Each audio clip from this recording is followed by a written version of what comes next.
আসসালামু আলাইকুম আমার প্রিয় শিক্ষার্থী, আশা করি সকলেই ভালো আছো।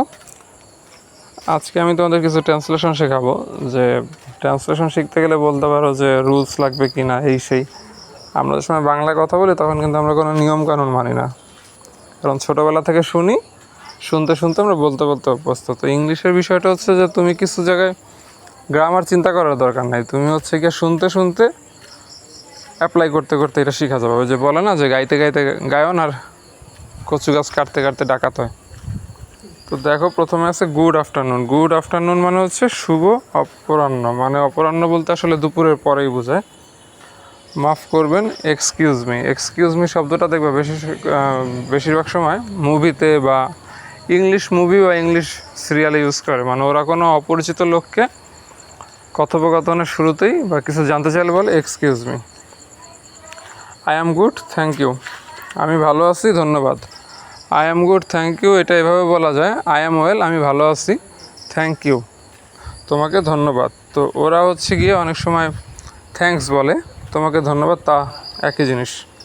হোয়াট ইজ ইউর নেম, তোমার নাম কি? এটা ছোটোবেলা থেকে সবাই শুনছো। এটার একটাই meaning, my name is Kamal, আমার নাম হয় কামাল। মানে নিজেকে পরিচয় করানোর সময় বলে আই অ্যাম কামাল বা মাই নেম ইজ কামাল, এটা বলা হয়।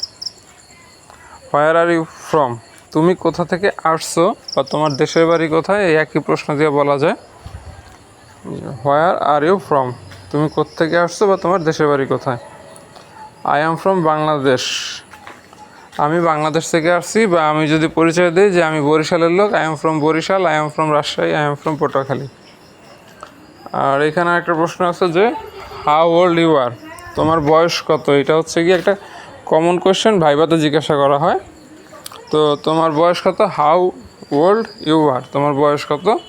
এটার অ্যান্সার হচ্ছে গিয়ে, ধরো তোমার বয়স যদি হয় 40, তুমি বলবো আই অ্যাম 40, এভাবে বলা যায়। অথবা বলা যায় আই অ্যাম 40 ইয়ার্স ওল্ড। এখানে নিচে একটা এক্সাম্পল আছে, আই অ্যাম 20 ইয়ার্স ওল্ড, আমার বয়স 20 বছর। এটার এভাবে বলা যায় আই অ্যাম 20। অথবা মাই এজ ইজ 20, এটা অ্যান্সার করা যায়। আর লাস্টে আমরা বলি কি, থ্যাংক ইউ, তোমাকে ধন্যবাদ, অথবা থ্যাঙ্কস। তো আশা করি তোমরা এগুলো একটু প্র্যাকটিস করো, কারণ প্র্যাকটিস করলে কঠিন কিছু না। আর ইংলিশটা সোজা, শুধু চর্চার অভাব। আমাদের দেশের মানুষের চর্চা করতে মন চায় না, না ঠেকলে। তো আশা করি তোমরা পরবর্তী ভিডিও পেতে চ্যানেলটি সাবস্ক্রাইব করবে এবং লাইক বাটনটি ক্লিক করবে।